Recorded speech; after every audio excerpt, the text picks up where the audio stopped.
The whole football stadium is packed, sold out.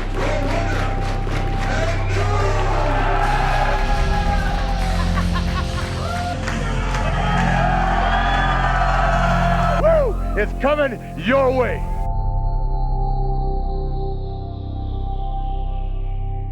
Welcome back to another edition of Developmentally Speaking. I'm your host, Bull James. To my right, a good friend of mine, one of my former coaches in developmental, Nick Dinsmore, also known as Eugene. And to my far right, a man who I've known for quite a few years now and getting to reconnect with down here at WrestleCon weekend, member of the Mean Street Posse, Mr. Pete Gass. Thank you guys for joining me. Appreciate it. Thanks for having me. This is all based around the developmental system, and I think this is kind of cool because we haven't had many guys around to cover Memphis or early OVW days, so it's cool, I think, to have you here. So I take us through your beginnings in developmental. Well, I was, as you know, backwards on things, how it happened. So I was sent to developmental after my first year of being on WWE. Mm-hmm. You know, I was training with Dr. Tom Pritchard in the Stanford, and they felt like it was time to advance the training. And so when we weren't on TVs, they sent us to Memphis. And we were part of a bunch of we were a part of MCW, and then Power Pro Wrestling with Jerry Lawler, and we were working every night. We didn't have a night off. And the one night we technically had off, we had to train in the ring on a Thursday. But we were working. Who did you train with there? First, I started off with Steven Regal and Jim the Anvil Neidhart, and then Tracy Smothers came in for a little bit, and who else? Bobby Eaton, beautiful Bobby. Where was the ring? Where was the training center? So originally, that's why I wrote the book I ended up writing recently. We first got there. Buddy Wayne, who was a legendary wrestler, obviously, we trained in his backyard, and it had he had a ring in the back, and it had a tarp on it, and there was all dead mice on it, and there was squat racks in his yard, and, just a regular square backyard. So basically equivalent to the Performance Center. Oh yeah, split in. What year was this? This was in 2000, and then Regal walked out there, and he looked at the dead mice, and he said, "Let's go." And he called Vince, and Vince got us a warehouse and a little room to watch tapes and stuff, and and they didn't have a ring for it. They gave us Andre the Giant's ring. Wow. And it was stiff as hell. But yeah, it was good. It was looking back on it, I'd do it all over again. I loved every bit of this business, and it was awesome. Absolutely. And for Nick, what were you? So we would hear about what went on in Memphis. I started wrestling in '96. When did you start? 99. Did you always want to be a wrestler? Always. Okay. I started in '96 at OVW. I went to high school with Danny Davis's daughter. She was a year behind me. And like at the football awards things or whatever in front of the school assembly, Nick Dinsmore, he's the one that wants to be a pro wrestler. Everybody in school knew it. So she approached me and said, "My dad has a school." So that was the Nightmare Danny Davis School of Wrestling. So immediately I signed up for that.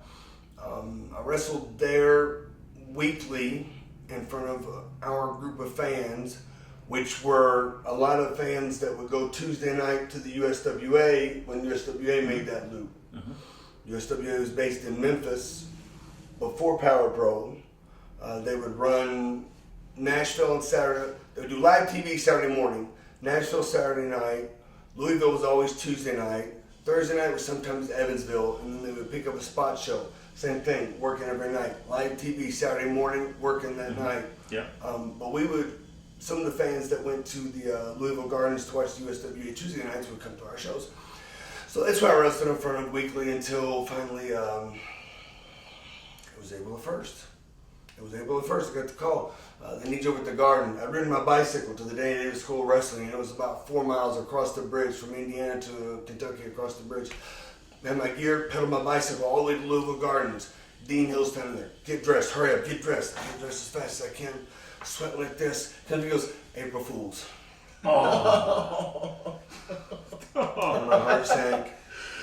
And then he goes, "I'm just kidding." And then I was like, okay. He goes, "Got good news, got bad news. You're on second." I'm like, okay, so I got a little bit of time to breathe and relax because the first match was about to go to the ring.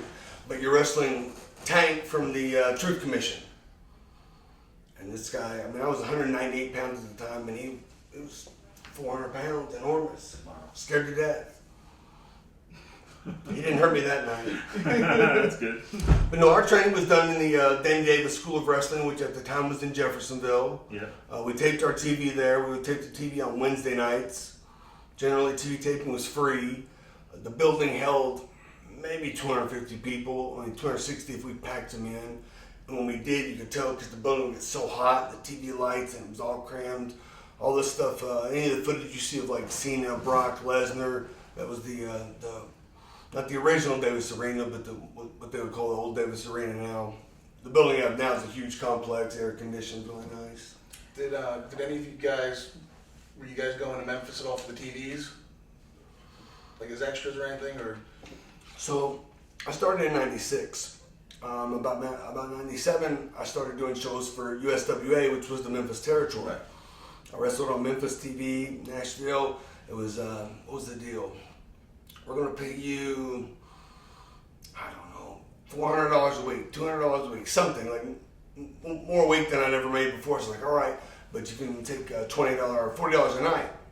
And then at the end of the week, we'll give you the check, right? It's $40, $40. All right, where's that check? I'll get you next week. All right, $40. Company closed down. Never got paid. I mean, I got the nightly, but I mean, it was the experience. I mean, right. I was in the ring with Billy Joe Travis and Jeff Jarrett and Jerry Lawler was there and Bill Van Dien. It was like, it was incredible. And going back to Memphis with Power Pro and MCW, there was such a crop of talent there that even if you look back, I saw a picture, I think maybe you posted it recently, of just the whole crew of guys that were there. And I don't think people really understand like just how many talented guys were down there. Yeah, I mean, it was surprising. I mean, we had Daniel Bryan, we had Spanky, what's Spanky? Brian Kendrick. Brian Kendrick. Sorry, Lance Cade was with us. Ron Killings was with us.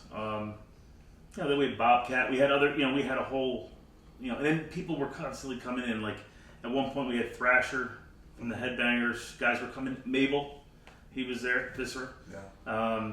We had a group. I mean, they had like an all-star group. In my opinion, we had great guys. Don't get me wrong, and I loved being there. Yeah. But just like he said, like we used to do live television on Saturday morning, and then that was for Power Pro. MCW was at night, and sometimes we go to some skating rink, and in the middle of the rink have it. But like your crowds of 250, those were few and far between for us. Right. There were nights in Arkansas we were literally wrestling in front of 6 people. Yeah. But they used to tell us if you can get 6 people to pop, you can get 20,000.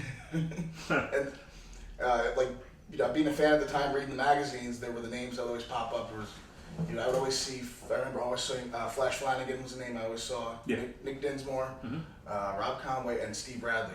And I don't think enough people give Steve the credit. That's why I was.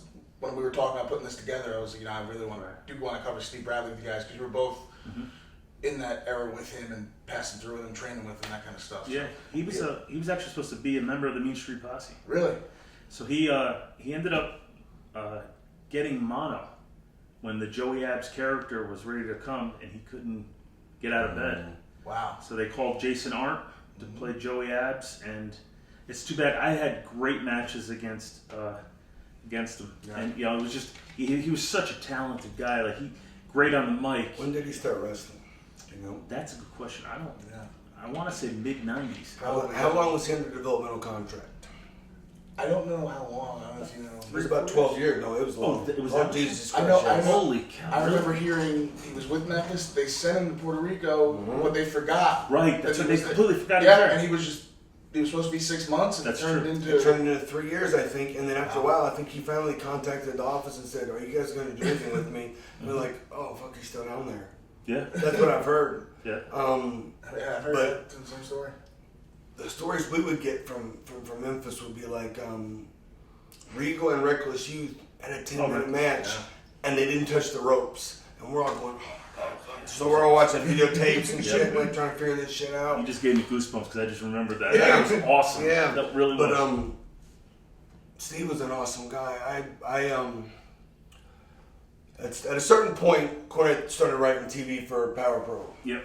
So then he was going to start using some of the OVW guys. So we were going to start going down. There was going to be, I don't know if it was an invasion. It was just a new crop of talent coming in. Damage was going to come in and be some kind of different gimmick.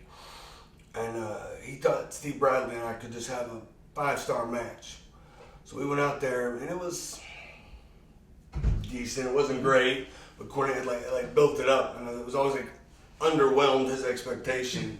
But I don't know. It was a weird setting because you go in 8, 9 o'clock in the morning on live television. I met him, shook his hand once, and at that point, we didn't have time to click. But And another name brought up Reckless Youth. Mm-hmm. So it's funny like how incestual wrestling is. You know, I think my 4th or 5th match was against Reckless Youth. So it's just funny how everything works out. But I got lucky because that was how early on when first time I really felt, oh, that's how this is supposed to feel. Yeah. That's what this is supposed to be. Right. Like you always hear guys telling you it's supposed to be like this, and it doesn't click till you feel it. And I locked up with him and went, oh, okay. Yeah. You know, and I think he's another guy probably who I would hear stuff about him having matches with Kurt Angle down there during that Memphis time, and you know, I really feel like that Memphis crew was very underrated as far as that goes. Yeah. did they have tryout camps when you first got hired? Like when I first got hired, there was a group of us that went to Stanford and worked out with Dr. Tom. Yep. Who was in your group? Well, we didn't have. Again, we were backwards, so we were already on the roster. But we would go there and watch these, and actually we would get involved. They would have a bunch of guys come in, and they would have like the comeback, and you just have guy after guy just keep coming at him, and you had to do a different spot with each one, and then the next one would feed as soon as you hit that. They took the bump, another guy would come, and you have to think on your feet on what to do next. And I remember all that. I remember guys just killing it, but. It's funny, I forget a lot, like I said. I remember that Randy Orton had his tryout match was against me because I was up there training. And then Shelton Benjamin told me just yesterday, he said, he goes, I had my first match with you, that you were my tryout. I was like, damn, I wish I remembered that from my book. That's why you write the sequel. Hopefully. How was it coming in, going straight to TV? You know, was there animosity? Did you feel like in the locker room a little bit? Was there? Yeah, you know what? At first, I'd say no, Right. and the reason why is because I think everyone, including us, thought it was just a novelty. Right. I was just gonna be here for WrestleMania, and then we did it as Shane literally said, "Could you do us a favor?" 10 days after WrestleMania, Shane says, brought us in his office again and slid 2 envelopes in front of us. Like, what's this? It's your pay. I was like, we're getting paid? We're doing you a favor. He said, you know, it's like, you know, can you want to move that dresser? You know what I mean? Like one of those deals. So I was so happy because I wanted to do it. You know, 7 years prior, I was begging him to, you know, give me some guidance on where to go, what schools and stuff, and he totally talked me out of the whole conversation. And but then he said, you know, you guys have any vacation time? Because back then Raw was live every other Monday, and that Tuesday after they were taping it for the following Monday. So we were just taking some time off, and until that wore thin with our jobs, then that's when what they. What were you doing at that time? I was actually running an office, a company called Lightning Rentals. They're based in Georgia, and it's movie production equipment. So I had Sopranos, Oz, I had all those shows, and I was on the movie sets, and like Big Daddy and all those shot up in the New York area. It's pretty cool. Yeah, that's awesome. And so then what did you think, once you guys came on full time, was there that feeling in the locker room? Oh, so I'm sorry. So yes, Yeah. so that's... What year was this? This is 99. Okay. So then all of a sudden, you know, guys like, I know Test, for example, I said he didn't like it. I know, you know, some of the guys we had met when they came up for their tryouts, because we used to work out in the gym. We had access to the building to work out. So we would see guys like, you know, Prince Albert, Val Venus, you know, the Edge and Christian. Sure. So they were always cool to us because they'd already known us. Yeah. But some guys did have resentment, and we had to earn that respect in the ring, and the only way we can do it, really, because we didn't pay our dues like everyone else. We had to earn it by getting our ass kicked. No. And then, I'm sure that changed like after that, but then also going down to Memphis and going through the system, I'm sure. That helped. Yeah. Definitely. Yeah. Definitely. And then, one thing I want to touch on with you, Nick, I remember you saying this, because you were a guy who was there pretty much from the beginning with OVW, and then wound up training a lot of the guys, and then seeing those guys get called up. What was that like for you? That whole process and that constantly happening throughout the years. So I started training in '96 with Danny. In 1998, he signed the deal with WWE to become their developmental system. That's when they sent us Rico, Brock Lesnar, Batista, Cena, Orton, Shelton. I'm missing someone. Victoria, maybe. She was down there first. She was with us, yeah. There was a core group of guys, 1998, and that's Big Russ McCullough, 7 foot tall, Big Russ McCullough. He went with me in Puerto Rico. Yeah. So we at that point I had a couple years of experience. So I was the one in the ring. Danny would be the one directing traffic on the outside, but I would be wrestling him. Myself, Rob Conway, Doug Basham, and Danny Basham, because we all had experience. So then we do live events against them, and slowly they would filter in more developmental talent, and then it started to get a buzz. So then guys were moving there to try to get in. And then that's when I started the class that I started, that anybody that moves there or wants to try it has to go to this class first. And then we can evaluate them and see if they're ready for the contract class. Did that answer your question? I don't know. What else? Ask me something. So, from that point, what year was that with OVW? Signing that deal with them? He signed 98. I got hired in 1999. By today's standards, I was making pennies on what they pay the other guys, but I was so happy because at the time I was near homeless. I mean, I wasn't homeless, but I was living out of my truck, going from buddy's house to buddy's house, and I was still going to college at the time. I graduated from Indiana, but it was like studying at nights. Just prior to that, I had actually wrestled for WCW. I did the first Brian Pillman Memorial Show, and Terry Taylor saw me, so he brought me into WCW. I did 2 Nitros, I think 3 Thunders, I did 10 Saturday nights, and then Terry Taylor got released, went to WWE. But I found out later that I was continually being booked, I think. I'd see guys like Lash LaRue or somebody later, you were still being booked, why didn't you show up? Fuck, I didn't know, But I was continually being booked, I had no idea, but then eventually Terry gave me a developmental deal December of '99. And that's cool because Terry was, when we were in NXT together, he was coaching there, and love him to death. Yeah, and watching the Hall of Fame last night, it was cool to see him get a bunch of shout outs and a lot of those speeches.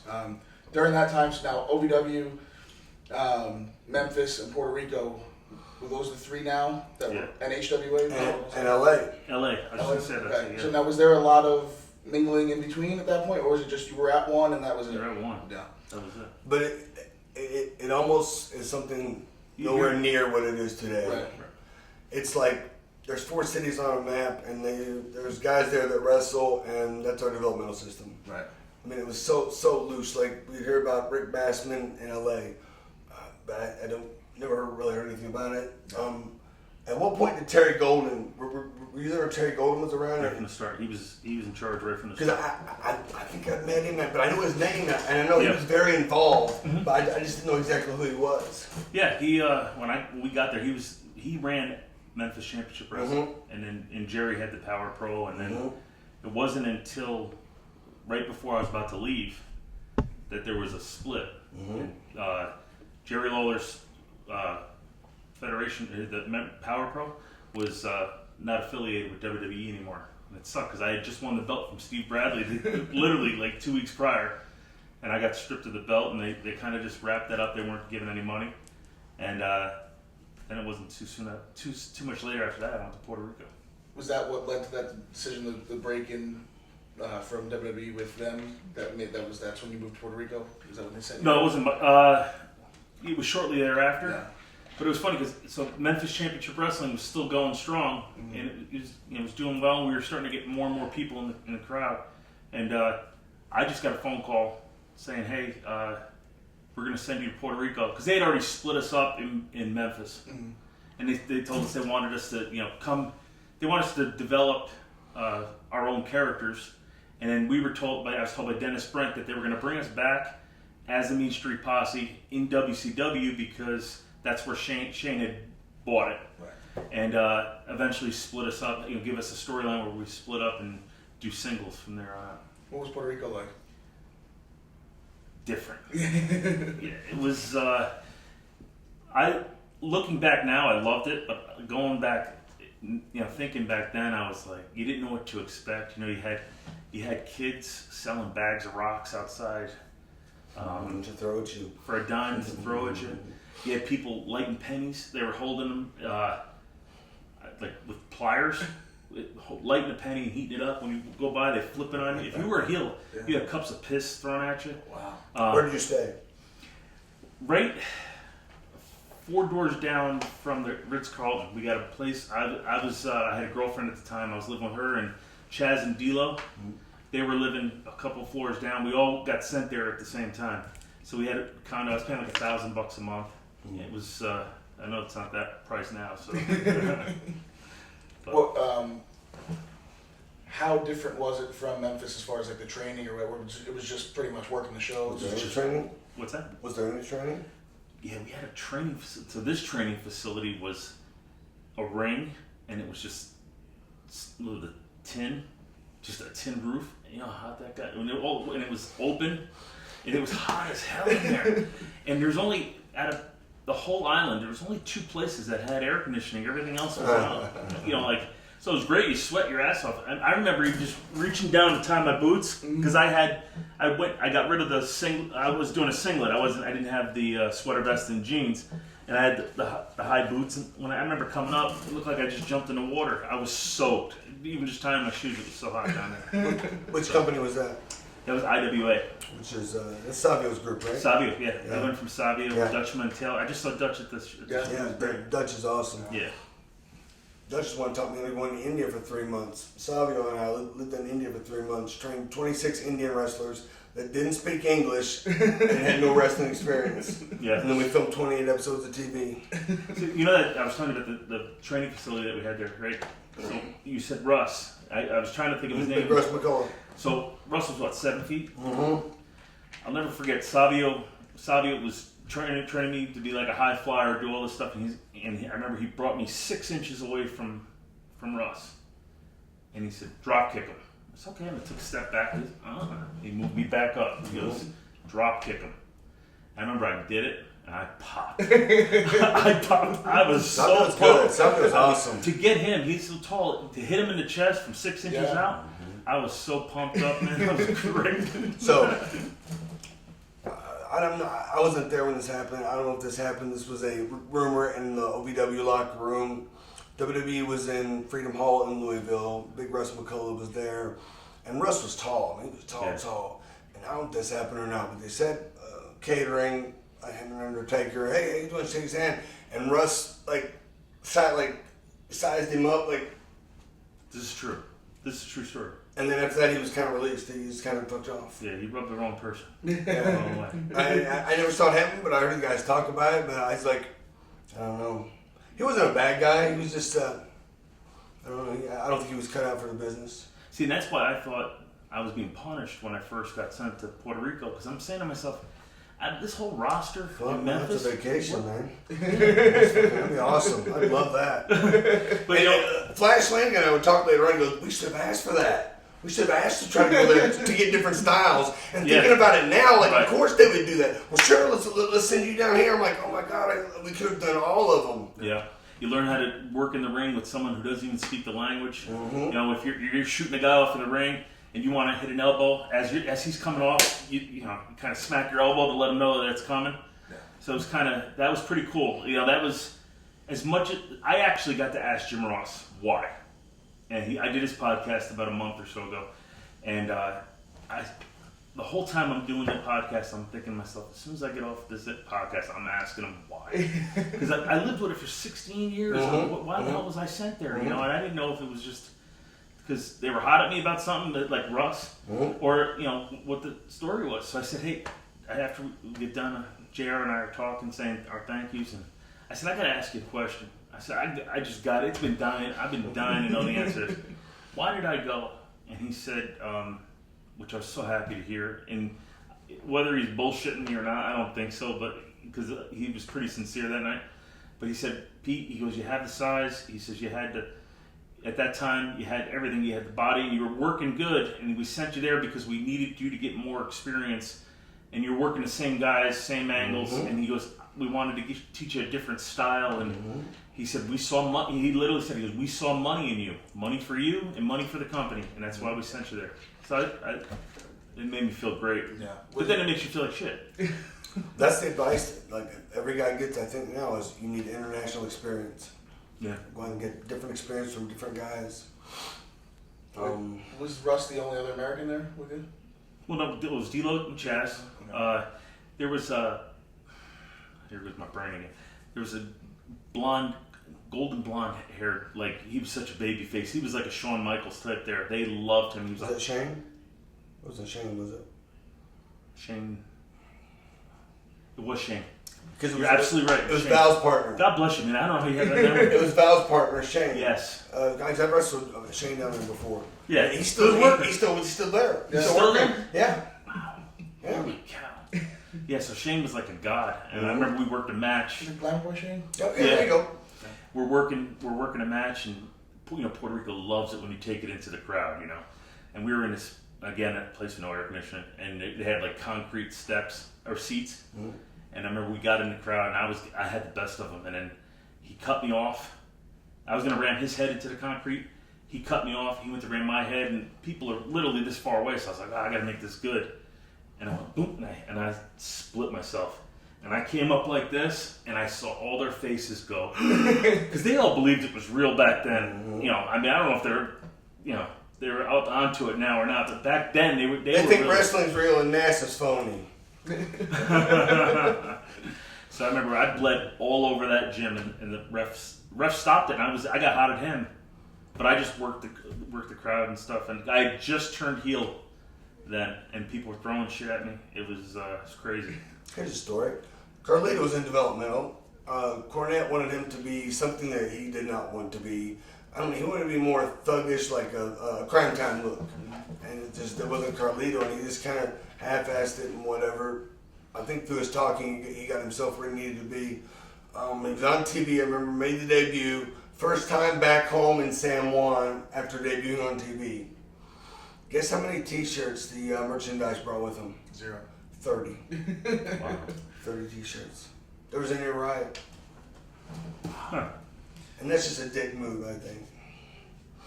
You think there could have been money on that, Oh my God. Their company He was over huge. And like the thing is down there, they teach you how to fight, because if you keep going down, they don't get with it. They want the stagger, wah, wah, wah, wah, wah, wah.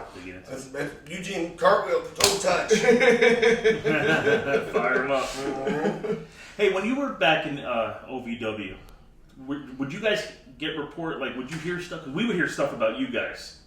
Yeah, we knew all about you. We knew all about Leviathan. We knew Randy Orton. All those guys. And I always wanted to do like a cross promotion type thing. I thought it would be great. Well, they did that for a bit early on because A-Train and Crash Holly were coming up. Okay. And it just lasted a couple weeks, and it just kind of fizzled Now, out. who was in when Matt was there? Prince Albert, when he was there, who was with you guys? All those guys weren't there. Who was there? Orton wasn't there because probably this was probably way before. Yeah. I think because I think Memphis had a developmental territory for a while, but it was kayfabe, and that's when because at the end of USWA I wrestled against Fake Razor, I wrestled against Fake Diesel. What's his name? Tank from the Truth Commission. He beat me up one night. Slammed me on the concrete floor, drops his 400 pounds on me on the concrete. I roll to my side. He does it again on my side. I literally thought he broke my back. I mean, I almost quit the business that night. Go to the town the next night, and I'd wrestled him again. I was scared to death. I mean, I was freaking out. Apparently, they took a wrong turn and didn't show up, and then I ended up wrestling Kane and Glenn as fake fake diesel. He did throw me in the mud though, but I was okay with that. So I think they had developmental for a long time. I mean, when Lawler used to cut those promos against him, you know, you ain't nothing but a Burger King. Well, I'm gonna give you a Whopper, you know. And that's when Vince would come on and do promos on Memphis TV, and I remember saying like, wow, that's pretty cool. But it was heel Vince, and I think he was trying to, you know, work on that persona. Maybe not work on it, but maybe just first establish it. I don't know. Was OVW always $250 a night attendance? Oh fuck no. So like we had those you had places like that, like we had with like 6 people. Well, not that bad, but like we would run St. Therese Gymnasium every Tuesday. Yeah. So good night we'd have 150, 200 people. Bad night we'd have a 30, 32. I mean, OVW not so much. I've been to some shows that bad, but most OVW shows, because then we would run them regularly. Right. We get the school boosters involved, and you know, twice a year we're gonna come to this high school, and everybody kind of gets involved, and it becomes something. You did dark matches in Louisville, right? I did a few. Yeah, I remember you come because we'd be with WWE, and you. I was an extra one time. Corporate ministry, I think, maybe, I don't remember, but it was Vince was sending Kane away to the insane asylum, and here we all come out in the white coats. 6 of us in the white coats coming to get Kane. China jumps out and goes, "No, don't take him, I'll take care of him," something like that. And then Kane and China kicked the shit out of us. I've never been, she hit me harder than any man has ever hit me in my life. Yeah. And so I just laid there, right, boom, and I'm just watching what's going on. And so, because the promo carried on for another 4 or 5 minutes, and I'm watching, and I look down at referee that was with us, and he's like, oh, he's like overselling everything. I'm going, really? In the middle of the alley, you're selling right here? Every camera's over there. Whatever. I did a few dark matches. The first real time I did a dark match was the night after Owen died. Okay. I never got to meet Owen. Yeah. And it was the very next night. It was in St. Louis. And like, I was like so fucking happy to be there. I was like, you know, it was my first shot, and like the crowd, I mean, the backstage was just in tears. I mean, it was like the worst feeling ever. And I'm walking into this, and I never met Owen. I watched Owen, you know, and I mean, it was like someone that I wanted to meet, and I was like, you would have loved him. Everyone loved him. Yeah. He was one of those guys that was a prankster. Mm-hmm. You know, he'd have a good time ribbing everybody, but then he'd turn around and all he would talk about is how much he loved his wife and kids, and it was really, like, I remember being in hotels, and you know, you go for the continental breakfast downstairs because it's free, you know, and you know, he'd be down there getting some cereal and talking about his kids, and you know, he was a good man. The wrestling world really lost someone great that night. The one thing you mentioned it before with changing your character up when you went to Puerto Rico, like character development at that point in time in developmental. You know, obviously now there's writers, and you know, you've seen it with NXT. There's writers that come down and actually are more proactive than the guys are, which is almost, you know. What is your character archetype? Yeah. But I mean, it's almost the point now where they're so proactive about it. It almost kind of gives some of the guys and girls down there a chance to rest on their laurels a little bit because they feel like somebody's going to write for them. So, were you guys just trying to work on your craft at that point, or were you being proactive and sending stuff to the office? Say, hey, I have an idea for this, or maybe we can do this. Yeah, well, before we got sent down permanently, told to stay in Memphis, our writer was Tommy Blancha, and he ended up leaving with Andy Richter to go do a sitcom together. But prior to that, we were doing all that 24/7 hardcore stuff, and he personally gave us freedom to, like, so we had a hotel scene where we crashed in the hotel, and we got on, you know, same posse stuff, pulling each other off, you know, trying to get the cover, and then I had wheeled in a tray of food, and you know, it had all legit food on it. So I said to Tommy, I said, how about after he makes his way and those guys go, I just stop and say, heck with it, and start eating food, you know, because I was the fat one anyway, the group. So, and but like we got that stuff, and like we went to Philadelphia, got to be clowns. You know, he would tell us the week before, like we would be leaving with our rolling bags, and he'd be on like a piece of equipment or something, sitting there writing stuff and just laughing, and he'd say, hey, come here, next week we're in Philly. Guess what's there? Ringling Brothers. We're gonna have a hardcore match at the circus, and they had dressed us up as clowns, but he gave us that opportunity to do that, and it really felt good that by that point they trusted us and like giving some input. So fun. Yeah. What about when you were in Puerto Rico when they stripped you of the sweater vest and all that? Was that just you were you trying stuff out, or were you trying to pitch stuff to them as far as Too fucking hot down there to wear a sweater vest. One night, I'm taking my gimmick. And jeans. I had actually been in a singlet from back in Memphis. Yeah, about 6 months prior. I was in there. I had lost like 45 pounds, and I was feeling good. I was moving really good, and so. Yeah, I was trying to develop this almost like this all-American boy. You know, you had Kurt Angle, but you know that whole look and stuff. Yeah. Constantly trying to come up with new gimmicks and stuff. Yeah. Nick, what about for you? It was very different because it was Cornette's territory, Danny's company. Cornette gave direction, very much so, and I was on TV, so he wrote me the way I was. I was top babyface. When I turned, I was top heel. Myself, Conway, Doug Basham, and Danny Basham were all in the top storylines, working with the developmental guys that would weave through all of us. So that, you know, everybody got time, you know, Angle was seeing this so he can wrestle with this guy to get better, this guy. With Randy, Batista. With Batista, he had Leviathan. And I still think Leviathan was the heck of a gimmick. Mm-hmm. Cornette's girlfriend, Sin, on the television show, like a devil worshiping type gimmick, black and white. They're playing that Godsmack song. I don't know what it is, but she summons him out of the water, right? So he comes out of the Ohio River, comes up, had the eyes and the face paint and the chains, and just comes up all ripped and big, and the black and white and whatever that song is. And it was really good, and they rarely used him. The Disciples of Sin, which were Wolfie D and what was the other one? Brian Logan. Eventually it was BJ Payne. Be getting beat up, all of a sudden out of nowhere, Leviathan cleans house, boom! Until he got caught up as Deacon Batista. But no, Cornette was very hands-on and gave all of us direction, especially me. I mean, we didn't have any character study. We didn't try anything different. I mean, yeah, we actually had meetings, and they wanted us to pitch an idea. So I came up with when I was in Memphis, because of Greenwich, I had money. I became a gambler.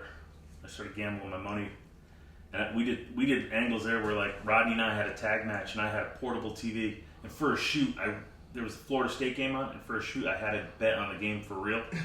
And we were watching. Kevin Kelly came down to do commentary, and you know I kept getting distracted by what was on the television.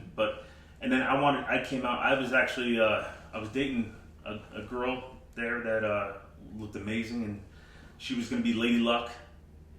And I had this whole thing planned out. So then, funny thing is, so I ended up getting it. It had to get squashed because I went to Puerto Rico. I get released. I see Brian Gerwitz.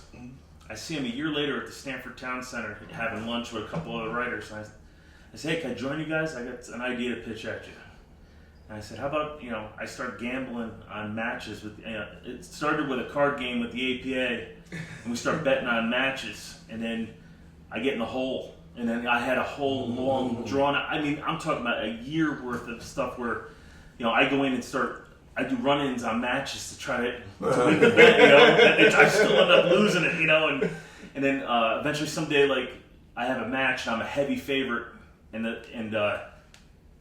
Farouk and Bradshaw say, listen, you're a heavy favorite.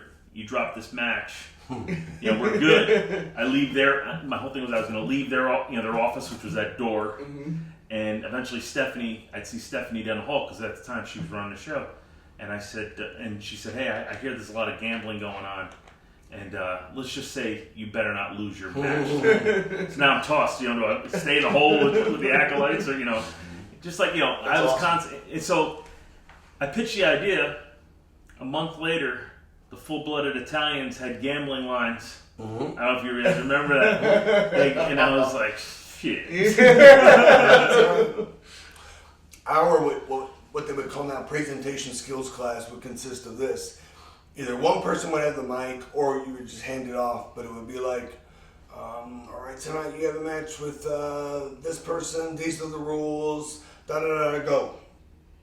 and you would cut a promo into the camera, and we would film these one day a week. We would do these for 2 hours, and after a while, I don't know if anybody watched those because I never got any feedback. Yeah. You know, That was the worst part about it. I don't know if anybody else did. Right. One time, Kevin Kelly called me and said, I used to lick my bicep. He goes, stop doing that. Okay, no problem. But there's like one time in 5 years under developmental I got any kind of feedback. But we would do these videos. Cena. It got to be where it was a rib we would try to stump somebody or make them pop. Mm-hmm. Nobody could get him, no matter what it was. You got a match with Frankenstein. Oh, nothing. One day somebody goes, you've got a Mario Kart 4-way go-kart against, I don't know, Lucky Charms, Chef Boyardee, and Umbrella, and your own nuts. Go. And he cut a promo on each one of those and made each promo different and then wrapped it up and said how he's going to win the race. And it was like, Right. boom. That's it. That's why he's so successful. It was incredible, man. I still remember that to this day. But that was pretty much our presentation skills. Cornette did come in one night, and we worked on promos, and it was like, for those of us that could do them, and I'd already had one I'd worked on that week, so I went and I did that one. All right, you can go. So I was gone early, but they were there for like 3 or 4 hours, I think, with Cornette there trying to help them. But there was no class as in we would think of now, nothing like that. No.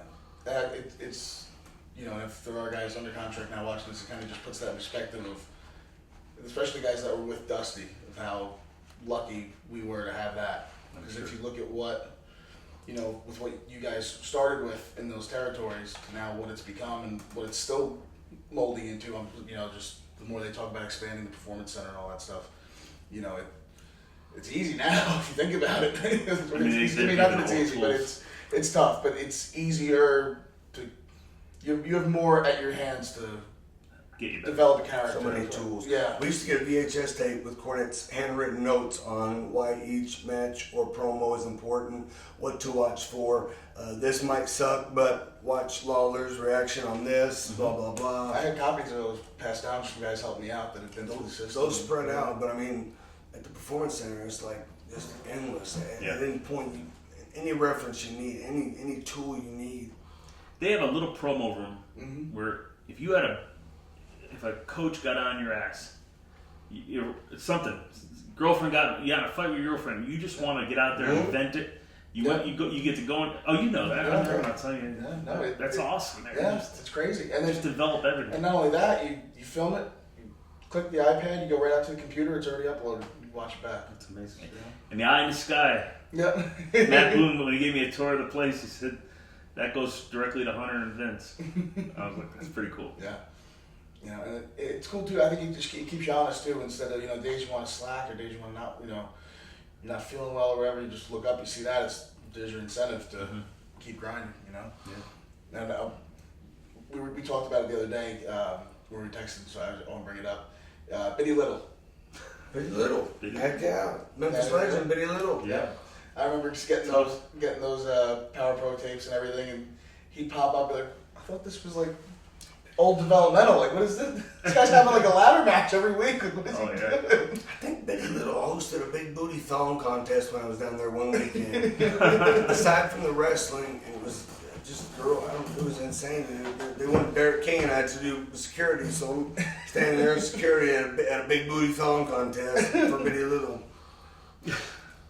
Rocker down there? Rocker was down there. Mm-hmm. Those two used to have hardcore matches almost every single night. I think I still have the tapes from home. Gigging and everything. Yeah, and I remember the first time getting my hands on, you know, wanting to see like, you know, developmental stuff, and then that would pop up like opening match. Yeah.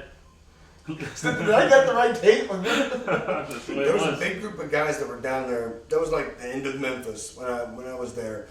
And it stuck around when Power Pro was there, when MCW was there, and then after that left, that are still there today. Those guys are still down there. I would go down and work every now and then. Same guys are still down there. Yep, Spellbinder. Is he still doing it? Yeah, I've seen Spellbinder, absolutely. But like, I forgot before when you were saying names, like the Haas brothers were there. Sure. You know, the Dupps were there. Yeah. I mean, we had some, you know. Did you guys read the Ross report? Was that like the big thing to wait for the Ross report to come out to read it? Dirt sheets, Ross report. I don't think I ever read a dirt sheet, but I remember we all waited for the roster report to come out to see, like, no, are we gonna say? Well, he used to always put you guys over. He always had an update on you guys. I don't remember a lot of stuff. I talked a lot about the Haas brothers. Oh yeah, that's right. Because they were amateur wrestlers in college. Did you go to HWA at all? No. So after they closed down Memphis, they sent the guys, some to Louisville. I think they sent Victoria to Louisville. Most of the guys to Cincinnati to HWA, run by Les Thatcher. The Samoans were there. The Haasses were there. Lance Cade was there. Yep. Spanky and Dragon, I think, had been released. But I remember the. I thought Dragon stayed on. So Dragon obviously is Daniel Bryan for anyone that doesn't know, but those guys used to live and breathe wrestling and porn. Spanky was porn. That's why he's Spanky. He's Spanky. But those guys. Western Grit. When I was in Puerto Rico, I'll never forget. It was a Wednesday. I got a phone call from Joey Abs saying, he's like, "Hey man," he says, "I feel like talking to you. You're the only one that makes me smile." I said, "What's the matter? You all right?" I figured his girlfriend Lori and him broke up, whatever. He said, "I just got cut." I was like, "You gotta be shitting me."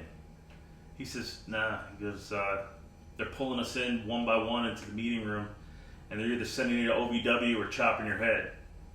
And he goes, "Hold on a second." He hands the phone to Rodney. Rodney got chopped.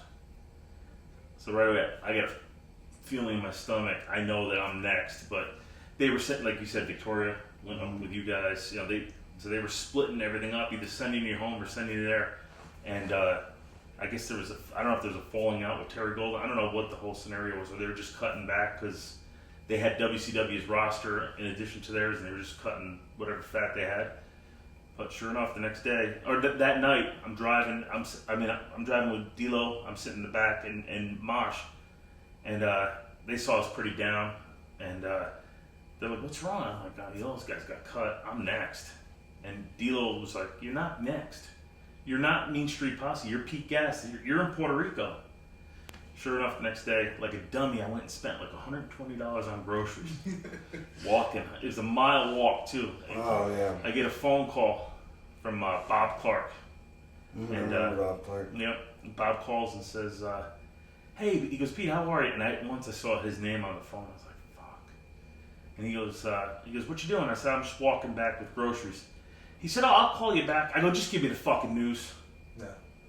And he goes, "Well, we're making some changes, but Dr. Death Steve Williams is going to be in contact with you. We're going to have you go to Japan. We don't want you to stop," and blah blah blah. So that was I never got that phone call, but a couple phone calls I got were like Chris Benoit told me to keep going. He saw my tapes, and he said, "Sorry what happened." He goes, "But don't give up." So, but just by 9/11 there was nothing around. Indie shows were even bad. Yeah. So Bob Clark, I remember him, and he came to OVW one time, and he went to one of the OVW guys, and kind of like off the side, he was like, "So if you ever see anything around here that like isn't like kosher 100% or anything that you I don't know the verbiage you use, you disagree with, basically if you see anything going on, stooge it off to me." And then whoever was, "Oh yeah, yes sir," and but then came back to the group like, "What the fuck's this guy talking about?" Like, it was just weird though, because he cornered one guy and was like, like he's gonna be the stooge. So after that phone call, did you keep going? Like you said, I tried. It was indies, probably drying up. Right, it was drying up because 9/11 hit a few months later, and it was like getting phone calls. Yeah, That was a one. Was it 2001? That was 2001. Yeah. And it's funny. I actually had gotten a call from Jeff Jarrett. He said he was going to have a group going down, which eventually would turn into TNA, going down to Australia for a couple weeks, and then home for 10 days, and then he did run that deal, right? He got canceled. That one got canceled, and then he ended up doing it a couple years later, and I called him to see if I can go, and he says, because I'm probably going to have to, I'm going to use you as, badmouthing the McMahons. And as much as I wanted to stay in the business, how could you do that to a family that gave you that shot? Absolutely. So I couldn't do it, Yeah. Favorite memories from developmental? Anything like really sticks out, or just the whole atmosphere, or?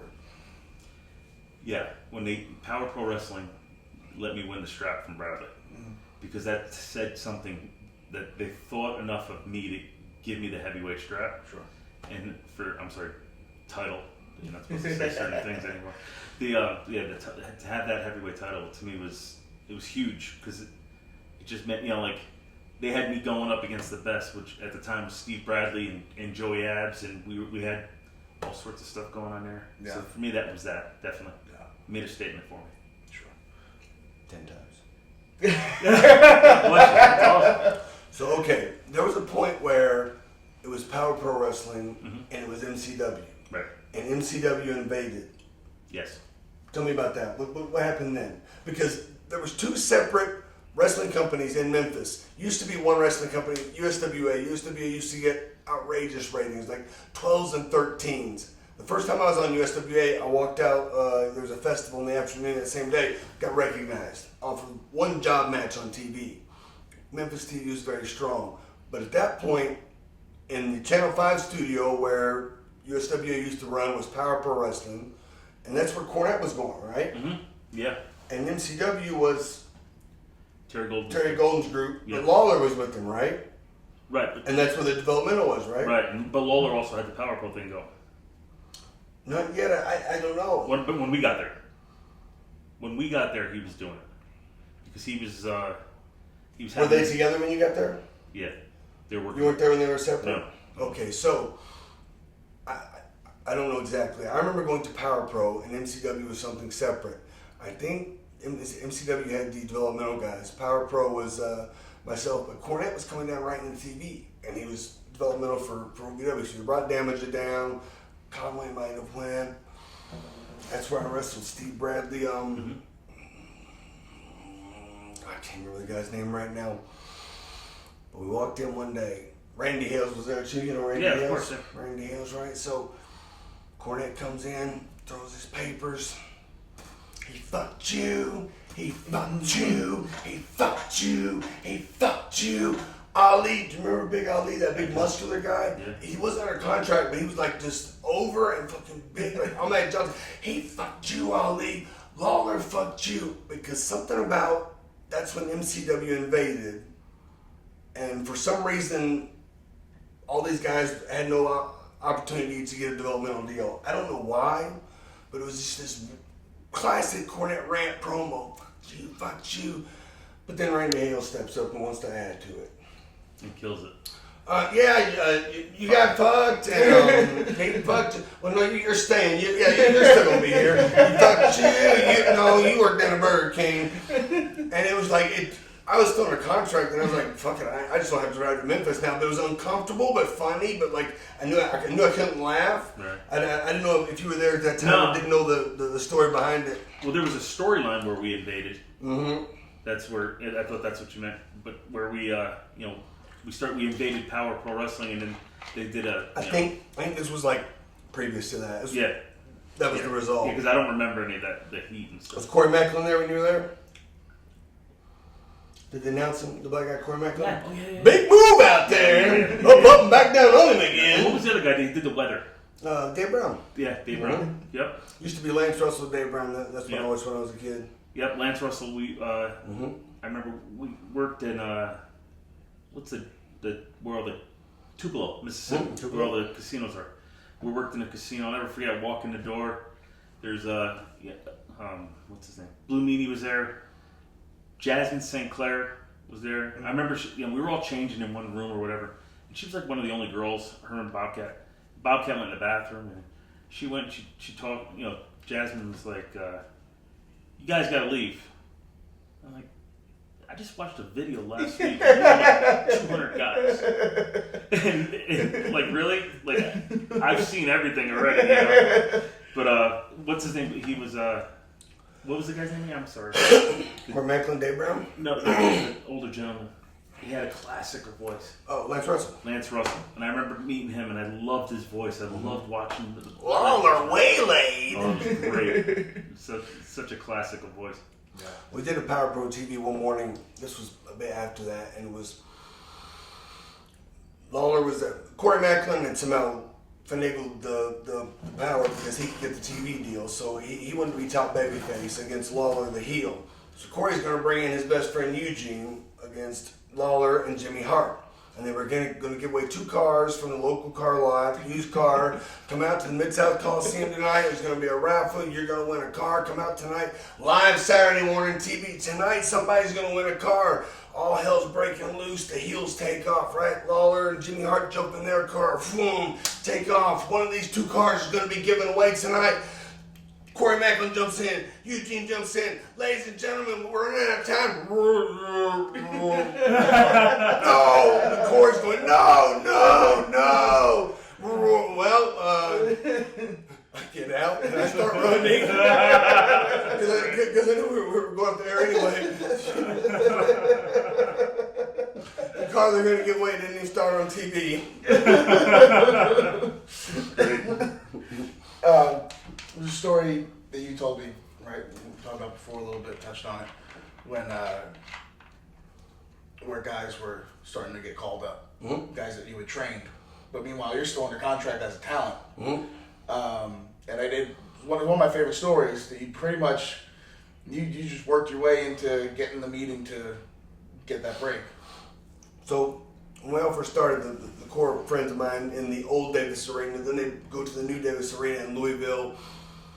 And like Rob started with La Resistance, the Basham brothers both got called up, and then the new crop of guys came in, like Johnny Morrison and Capitelli was there, Carlito was there, Chris Cage, and Johnny Jeter, who had started in my beginners class at OVW.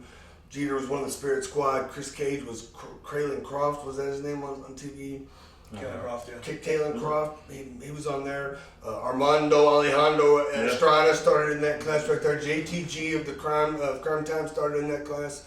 So all my buddies are gone, and I'm now in a role that I'm still on TV, I'm still in class, I have more experience than anybody, but like everybody looks at me as like I'm almost office, and the office relies on me to do almost a lot of everything, which is no problem. Right. I was just kind of in an awkward position, and the feedback that I kept hearing was, you're just not marketable. I think Jim Ross told me one time, you got Dean Malenko face, no facials. And I was like, I don't know, I didn't know what to do. And it's like, Rip Rogers came to me and he said, what if we did a character where you can't tie your shoes, you can't put a square peg in a square hole, you can't talk to people socially, but the minute the bell rings, you can do stuff you could do, you saw on TV flawlessly. Because in the class that Rip Rogers eventually became the trainer of our class. And his graduation of the class was, you're a babyface, you're a heel, 1 hour, Broadway, go, ding. And you gotta be able to do it and know exactly, not miss a step. And once you do it, once you see it, once you can get that far, it's difficult, but it's not mind-boggling. But to think about it right now, just like, okay, whatever. So anyway, he gave me that idea for the character or whatever. So I'm still the semi-coach player. I turned top heel at the time. Against Matt Morgan was the baby face, and Cornette had put this Playmate doll with me, and she was the baby face trying to work back her mother's health expenses that she couldn't pay. So she was taking money from I think Bowling Services was the was giving the money to the Macho Man, put the damsel in distress in front of me. So I told Doug Basham, I'm like, man, this really sucks. So I think I'm gonna quit and try to go to Japan. But I had no fucking plans to do that. I was living at home, working 4 days a week, training, but I didn't have to train as hard as then because I was almost a coach. Yeah. Getting paid good. I'm like I'm on TV. It's like nothing really to complain about. I was always a company man, showed up on time, did what I was told, tried to help out as best I could. So Doug Basham told Dean Malenko. Dean told Johnny Ace. Next thing I know, I'm sitting in a meeting with Vince McMahon. Stephanie's sitting right there. I want to get back to character-based wrestling.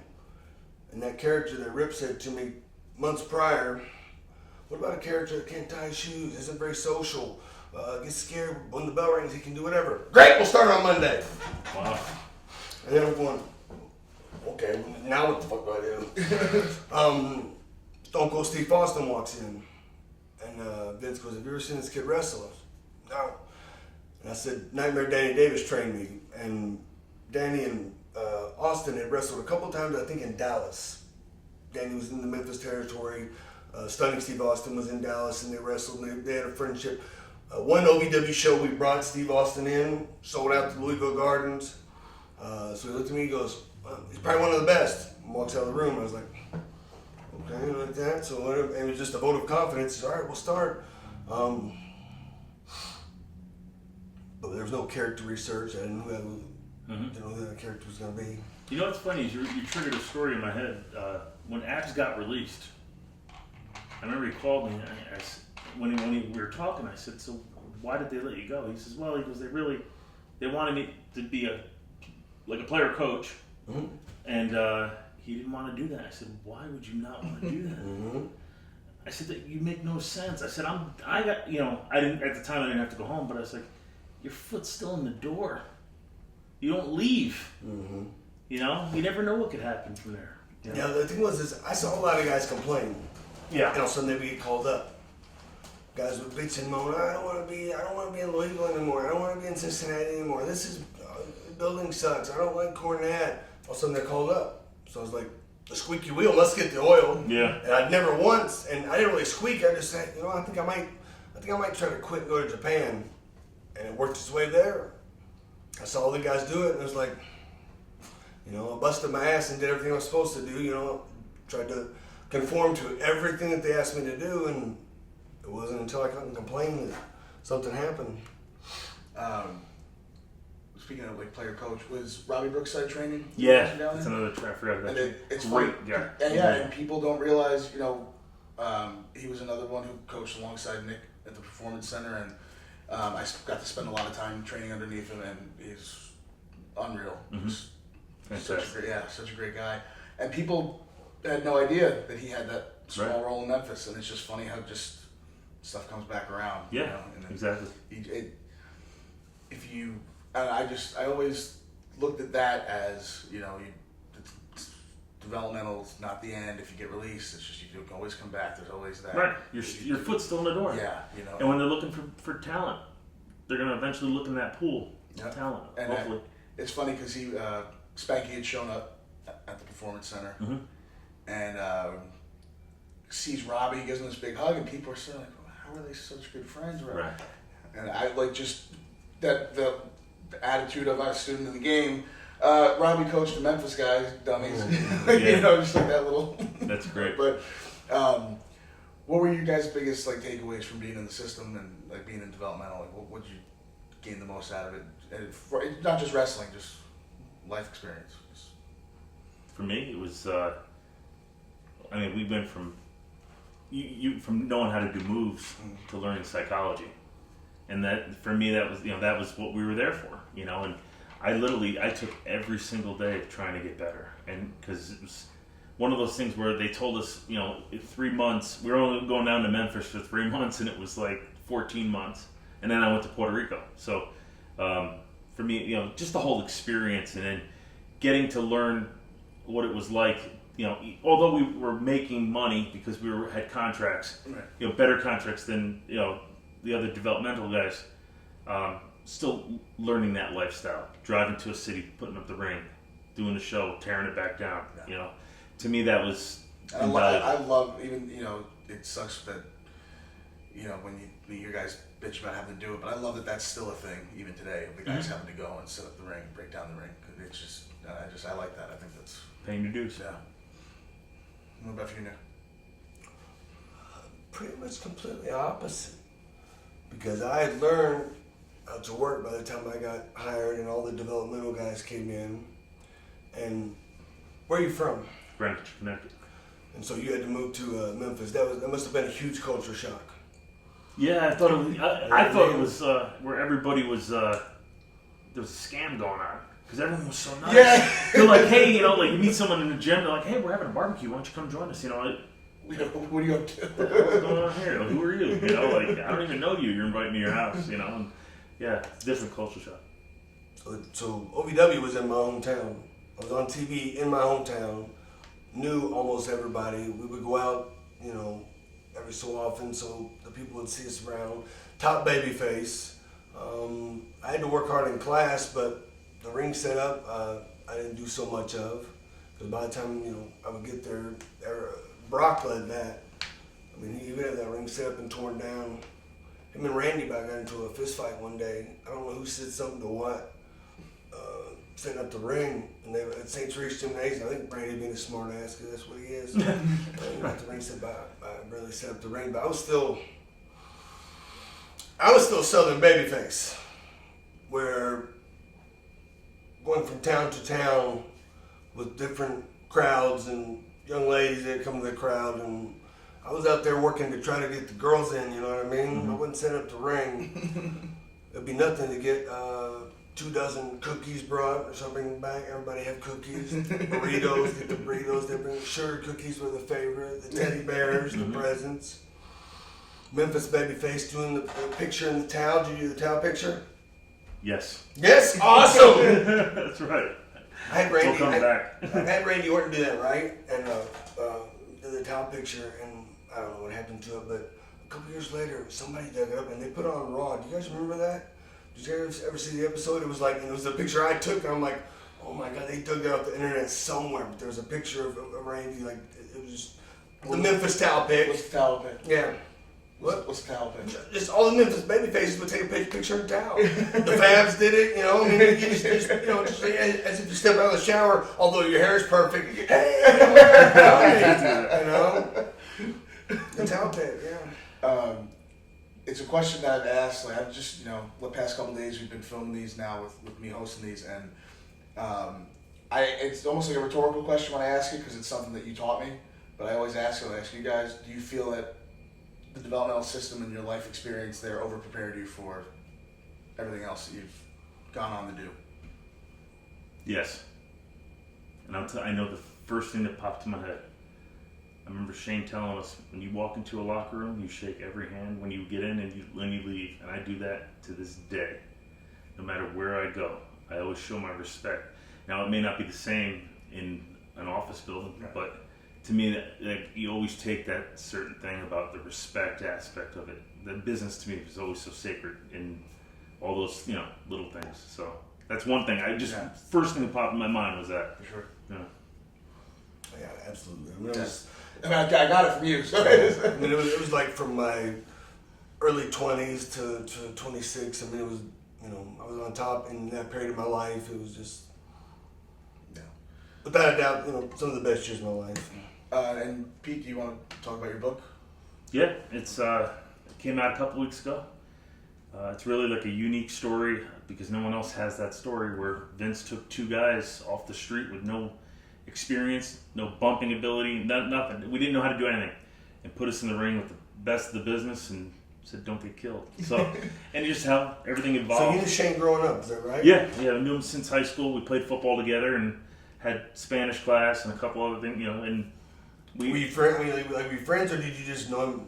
I mean, we actually we went to a rival. Rodney and Shane went to Central Middle School. I went to Eastern Middle School. We played each other in football. There was a lot of rivalry there, and when we got to high school, now we're all on the same team, and we all played offense. In fact, there's a photo in the book where I'm the right tackle, Shane's the left guard, and Rodney's the fullback, and it was an automatic. We bonded right away, and but growing up with Shane was like, you wouldn't even know he had. I mean, he had the money because he had the big pickup truck and the mansion and all that other stuff, but they act like normal people, and and they treated us like normal people. Like if we screwed up, Vince yelled at us in the house, But it's funny because he yelled at us when we were kids, but then when we got to WWE, he didn't even talk to us. He talked to us one time. Mm-hmm. Talked to me about when we got the ratings out, the Briscoe and Patterson match. That was the highest rated segment. Shane called us. We were on the phone. We were driving home. We're on the phone with Shane. Shane goes, "Hey, put me on speaker. Someone wants to talk to you guys." He's like, "Boys, ratings came out," and he said, "I'm proud of you guys." That's one time I heard it from him, and I'll never forget it. And I thought it was the greatest thing. But all these stories are in there, and just talking about how I had to earn respect and some of the tough times, and then there's a lot of fun road stories with Tess trying to shit in a bag in the car and missing, and Prince Albert throwing up, and there's a whole bunch of good stories like that. So, and it goes right to present day. So, where's the book available? It's available on Amazon, Barnes & Noble, any bookstore. If they don't have it, they can get it. I heard today that it's at Costco, which I think is pretty cool. Awesome, Yeah. So. And Nick, do you want to plug Midwest All Pro? Yeah, I run a training center as well as a small wrestling promotion in Sioux Falls, South Dakota, the best little city in America. Sioux Falls, South Dakota has a 2% unemployment rate. 47th fastest growing city in the country. We're in an economic boom there. I mean, people are flooding in, and it's the perfect place for pro wrestling. If you want to come and learn, and we're building the territory. Last year was phenomenal. We're this close to having a TV product. Once I get the TV product, we're going to air statewide. We're going to tour all over South Dakota. I want to build a Memphis. That's what I want to build. I mean, I'm going to do TV. We do TV in a little building. I'm with Jerry Lawler myself. I'm going to get over in the whole territory. My wife, Stephanie, was the 2016 Mrs. South Dakota. She competed in the Mrs. America and won the Fitness Award.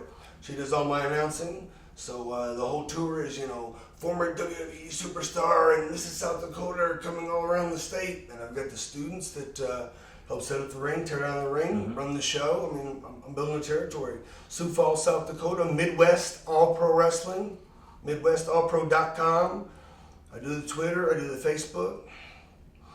Awesome. Yeah. Oh, I am Pete Gas too on Twitter. Yeah. Absolutely. It'll be good. Eugene does Twitter too. I still work on the weekends too. Getting booked all around, nonstop, brother. Got to keep the hustle going. Damn right. Cool. Thank you guys for sitting down. Appreciate it. Thank you.